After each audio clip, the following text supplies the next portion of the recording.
and welcome to Disorient. Today I'm going to walk through the process of starting psychotherapy. I'm going to preface this with I'm not a mental health professional, and this is from my lived experience, my readings, and hearing about other people's experiences. So if you or someone you know is having a mental health crisis, please seek help. I hope you can be brave and seek that help because there is help out there. There are free crisis hotlines like the 24-hour National Suicide Prevention Lifeline, 1-800-273-8255, and free text lines like the crisis text line, 741-741, and you text HOME, and 911 and your local mental health emergency services. There are also higher, more intense levels of care than the outpatient therapy setting that I'll be talking about today, just so you all know that weekly therapy isn't all that there is. Now onwards on how to start outpatient psychotherapy. If you're like, maybe it'd be cool to start therapy. Do I need therapy? For all of you who have had piano lessons, psychotherapy is like a private piano lesson, except the teacher doesn't teach you piano. Your teacher is your therapist, who is teaching you how to notice and care for your emotions. It's not so much, I'm teaching you this. Now you try this. That sort of direct teaching, it's more abstract because, emotions aren't exactly as visible as fingers are. But if you wanted to learn how to play the piano, you'd take piano lessons, right? And if your thoughts and feelings are making your life stressful or even miserable and you're thinking, oh, man, I just wish I could feel better, therapy might be worth considering. One way this isn't like piano lessons is you probably had piano lessons as a kid and you're probably an adult now. You're not going to have your parents around to find a therapist for you. And maybe you don't even want them to know, even if you are on their health insurance. And the thing is that you don't have to tell anyone that you're looking for a therapist or starting therapy or in therapy or whatever. There are privacy rules that keep your therapy and what you do there within therapy, if that's what you'd like, and that's law. Just to let you know that the whole world isn't going to know that you're starting therapy. So, you're going to find a therapist for yourself. Also a note, I'm not familiar with the therapy process for people under 18, so the process for starting therapy might look different if you're under 18 than what I'm describing here, which is what would likely happen if you're an adult. The first thing that comes to mind around starting therapy is, why do you want to go to therapy? And that's absolutely not to say, oh, you don't deserve it, because you do. Especially because we Asian Americans are objectively not great at seeking mental health treatment. We Asian Americans are 3 times less likely than the general US population to seek professional help for mental health. But in this world, there's no one who will be like, I'm gonna assess you for mental illnesses, like we get an annual physical, nor is there a thermometer that says if you're struggling enough to 100% most definitely need therapy. So don't wait for that objective, definitive test because it doesn't exist and isn't going to happen to get you into therapy. I think it's worth reflecting on your why of wanting to start therapy because therapy is not a quick fix. Therapy is a process that can be really challenging and slow, and it takes time, money, and a lot of emotional work on your part. Unfortunately, therapy isn't the sort of thing where the therapist tells you, just do this, this, this, and this, and then you'll be feeling fabulous again. So if you're expecting to go in there and magically feel better after just a few sessions, you might be disappointed. And sure, maybe someone close to you suggested, hey, maybe you should go see a therapist. But at the end of the day, no matter how hard people on the outside push, it is on you to do the work of going to therapy and doing the emotional work to get better. You are the one who has to be willing to do the tough work of therapy, that emotional work, And it's hard and can really suck at times, but it does pay off in the long run. And it doesn't mean that you're alone in the process. A therapist you click with will help you feel supported through it, but it is hard. Okay, so after all that soul searching, if you're still down for therapy, that is awesome. Go you. And we can't forget the logistics. Also, if you can keep all this logistics stuff in your head, feel free to skip this part. I'm including it because I personally got super duper lost in the little like who, what, when, where, why when I was looking for a therapist. So if thinking about where to go to therapy, when, who is making you go like, oh my goodness, yikes, this is a lot, please feel free to pause, go back, go through this video at your own pace, skip parts where I make no sense to you. This is just what I've got for walking through the process of starting therapy. Everything I talk about here is hypothetical, and I pick generic numbers that maybe are in the ballpark, but who knows? So don't be like, Emily, your numbers are completely wrong. They may as well be. So let's start with location. Let's figure out who's close by and who's in your state, as licenses for mental health professionals go state by state in the US. I'll start by writing down my zip code, and then let's see.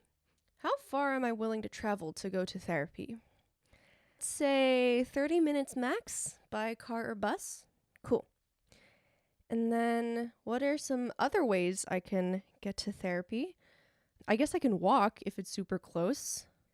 My bike's broken, so I can't use that unless I get it fixed. I don't have a motorcycle. I do have a car. There's the public bus. There isn't a subway or train station nearby.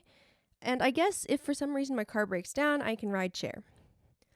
There's also teletherapy now, which is really helpful if going places and using transportation is difficult, whether it's because of the coronavirus now, or if you have a disability that limits your ability to travel, or if you live in a place where it's hard to access services. I'm making this video during the coronavirus pandemic, where basically all therapy is remote, and I've been doing this for about 7 months. And I have to say that it, to me, feels like it's just as effective as in-person therapy. I'm grateful that I have a comfortable room where I can have my therapy sessions in private, and the accessibility and ease of having therapy appointments from my computer, where it's so much easier to get ready compared to, making sure I have everything and then driving and then parking. That is really nice for me.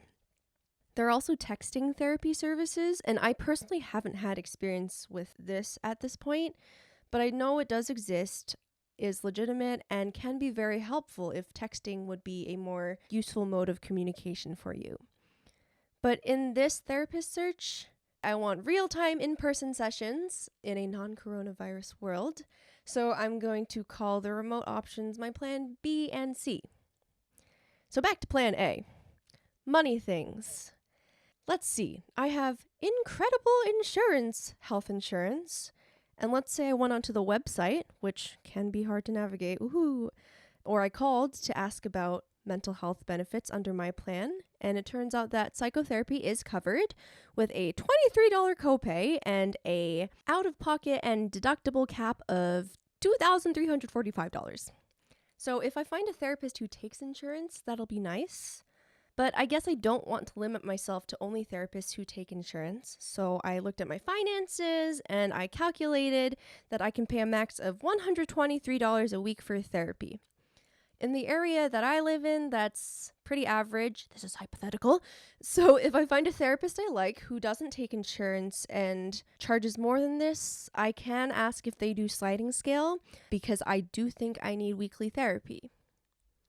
And now scheduling. I am bad at scheduling. So I'm going to write it all down so I can keep track of it, because my mind is way too anxious and freaked out and just generally all over the place to keep track of scheduling things easily without writing it down. So I will open my calendar. How often would I want to go to therapy? Well, I'm super stressed out, so I think I'll definitely need weekly therapy. I don't think I'd make it through the week very well if I had to go through a whole second week. And now for possible times and days the next few months. Well, looking at my calendar, it seems like Monday and Tuesdays are pretty busy. I don't want to have therapy on the weekends. Wednesday looks pretty free. And I have stuff on Thursday morning, but I guess afternoon would work. And I guess Friday morning would work too. But not Friday afternoon because I'm usually super tired by then and I would just want it to be the weekend. So hopefully a therapist I like has a schedule that works with mine. I have heard a lot of stories of therapist schedules not working with people's, so fingers crossed, good luck. And I guess I should probably write down what I'm struggling with and want help with. Let's see. Being in large groups makes me really anxious to the point where I'm getting headaches, which is an issue because I'm required to give weekly reports to my team at work, and all of this is not fun. Also, if I say something I think is wrong to anyone, I feel terrible and then I have no energy for days. And it's been harder and harder to shower and stay on top of meals. So I guess I'll write that down. I don't know if it's exactly anxiety and depression, but I don't know, it might be that. So I'll search for therapists who are able to work with that. Also, if you know you have ADHD, you might want to find a therapist who understands how ADHD works. But let's say, as far as I can tell, anxiety and depression are what I want help with. Again, this is theoretical because I do have ADHD, even though I'm not totally sure what's going on. And that's the point, to get help with figuring out what's going on and how to make things better. People often have preferences for the gender of their therapist. And don't worry about being PC here. Be honest about what you really prefer and what makes you most comfortable. I have a preference, but let's say that I don't for the purpose of this video. Also, age is something that factors in. Do you prefer someone older, the same age, younger than you? I prefer older, but I'm pretty young, so most therapists will be older than me anyways. And language. My main language is English, but if you have a language that you prefer to have therapy in, you could try to see if there are therapists who practice in your language, Spanish, Mandarin, etc. But I would consider you really lucky if you are able to find a therapist who you mesh with, who is able to practice in a language other than English. Okay, cool. So now I have what I'm looking for. Let's see who's out there now. Also, I'm not in college anymore, but if I were at college, I would reach out to the school counseling center first. I would imagine that earlier is better since it'd probably fill up during the semester when people get more stressed, and you probably won't have a choice of who you get to see, but it's likely covered by tuition and fees. Also, if you know of any community centers or universities, they might have more accessible options, and you can also ask your primary care doctor for recommendations. But let's say that I'm not familiar with services in the area, and I do want to have a choice in who I see, so I'm going to go to the big online listing of therapists. In the US, this is Psychology Today, but for my creative satisfaction and ability to generalize to other therapist listings, we're going to use my Psych Today knockoff, Mental Health Tomorrow. I'm going to turn on my computer and go to the Mental Health Tomorrow website, find a therapist page. Before I look, I'm going to narrow down my options by zip code, issues, and I'm an adult. So let's see how many therapists that turns up before I narrow down to insurance, because hopefully I can get better results this way. Oh, cool. There are a number of therapists near me. There's Mindful Mouse, Erudite Elephant, Helpful Hamster, and there's another page. Whew, that's a lot. So I'm going to do process of elimination by what I like best and see if I can get down to a list of 3 therapists that I'd like to reach out to and hopefully set up an appointment with. First, let's break down all of these abbreviations, which stand for the different kinds of professionals who are qualified and licensed to provide psychotherapy to clients. You have your master's level licensed therapist, who might be an LMHC, licensed mental health counselor, LCSW, licensed clinical social worker, or LMFT, licensed marriage and family therapist who focuses on couples and families. These abbreviations can vary a little by state, and there are many more abbreviations, but I think these are the main ones. You also have your doctoral level clinicians, the PsyDs, who dedicate more time in their studies to clinical practice, and PhDs, who tend to be more research oriented but can also provide therapy. You also have psychiatrists, who are MDs, trained medical doctors, and are able to prescribe medication. They can also be trained in providing psychotherapy and may actively provide therapy as part of their practice, in addition to prescribing medication to patients. I'm going to go by, I don't really mind what the clinician's official credentials are as long as I like how they work. So let's see. Kind Cat looks really caring. Let's click on her and learn more about her. Okay, cool. She seems nice and like the kind of person, okay, I know she's a cat, you know what I mean, clinician, that I'd be able to be comfortable and open with. And I like the description blurb she wrote. She's close by, and so if I search her address, it seems like it's 10 minutes away by driving, and she also does teletherapy, which is good in case my car breaks down. It also says here that Kind Cat takes my insurance, but it also seems like her rates are in the ballpark of what I'd be able to afford anyway, so that's good. We'll work either way. Also note, some therapists don't take insurance. Insurance is a headache, and for therapists, it can be financially difficult to make a living off of mostly insurance. So keep in mind that that's probably why a therapist doesn't take insurance. They're people too. There are also a bajillion types of therapy. Here's the list that's on Psych Today that I've pulled and sort of sorted. You can pause it to take a look, but I'm just going to keep talking. So honestly, I don't have personal experience or knowledge of many of these types of therapies, but I can say that the big ones are psychodynamic and CBT. In terms of the CBT group, there are third wave therapies that are more holistic and mindfulness and acceptance based, like ACT, DBT, MBCT, that are pretty used these days. There are also specific types of therapy that are designed to treat particular issues, that are short-term, that are meant for individuals, couples, or families, or are more experiential. So if you know that you're dealing with a specific issue, it might be worth researching a bit to see what types of therapy are most effective for your particular issue or issues. That said, you can read and learn all you want about therapy types, but what's really important is the person-to-person relationship between you and your therapist. This is called the therapeutic relationship, and the quality of this relationship with your therapist is central to your progress in therapy.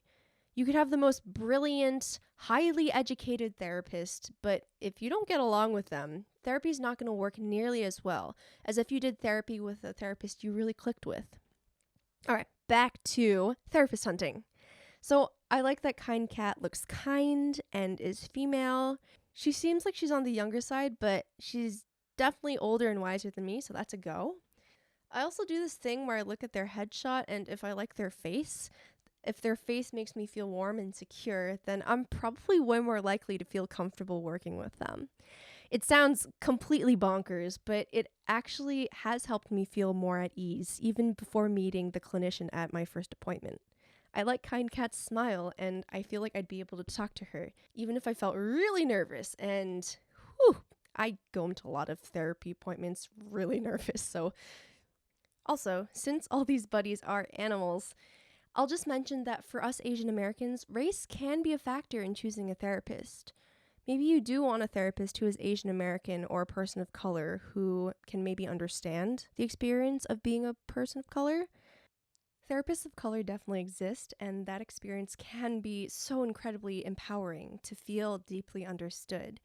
But also, just because someone is Asian American doesn't mean that they have a very strong understanding or competence in race issues. So don't just assume that an Asian American therapist is really good with race issues just because they're Asian American. So it might be a good question to ask them in your first appointment. The fact of the matter is that in the US, at this point in time, most therapists are white. So it might be hard to find a therapist who is Asian American or a person of color. You're more likely to find a white therapist who has availability. But having a therapist who's white doesn't automatically mean that race is going to be a problem area in therapy. There are white therapists who are incredibly informed, supportive, and understanding about race issues, who are able to listen to your experiences, and who might help you understand your experience as an Asian American from a different perspective. There are also therapists who are uninformed and unknowingly perpetuate stereotypes and racism, and that can cause a lot more hurt than help. So I would say that, as an Asian American, learn about the Asian American race issues. Be aware of what you're looking for and what you're comfortable with, and trust your feelings around race. Don't take everything a therapist says as the end-all be-all truth, especially around your experiences with race.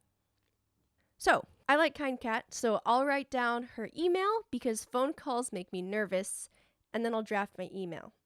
And then let's say I've done more research and I like Erudite Elephant and also Gregarious Goose, so I'd write their contact info down as well. I will email them, or you can call them, whichever is more doable. And if you email them, be patient for them to respond. Maybe give it a week or two. Check your spam folder also. People are busy. Don't be discouraged if they respond that their schedule is full. This happens a lot. And then they might have specific openings, but their schedule might not work with yours. It is tough, and honestly, it's more a matter of luck with scheduling, but be patient and keep trying. I know it's hard. I know it can be frustrating and nerve-wracking and tedious. So take care of yourself as best as you can through this process. Get at least one initial intake appointment scheduled. If you do manage to get appointments with different therapists scheduled, go to first appointments with all of them. And at the end of the appointment, if they ask what you want to do next, you can tell them, I'm still in the process of choosing therapists. Can I email or call you back if I do decide to continue with you? And they won't be offended if you decide not to continue with them. You can email them to thank them for their time. So choose well by choosing the therapist who you think would be best for you to work with in terms of your relationship with them, the type of therapy or therapies they use, and their personal style. That first meeting with a therapist is like a first date, except the therapist isn't gonna be super duper hurt and offended if you don't go on a second date because A, they're trained not to do that, and B, this is about you and improving your mental health, and their job is to help people's mental health, and if not seeing them helps your mental health, then yeah. So starting therapy and finding a therapist who fits you is a complicated and stressful process, especially if you aren't feeling mentally well in the first place. But for me, it has been so worth it, and I hope it can eventually be for you too. So good luck, you can do it, and thanks for watching this episode of Disorient.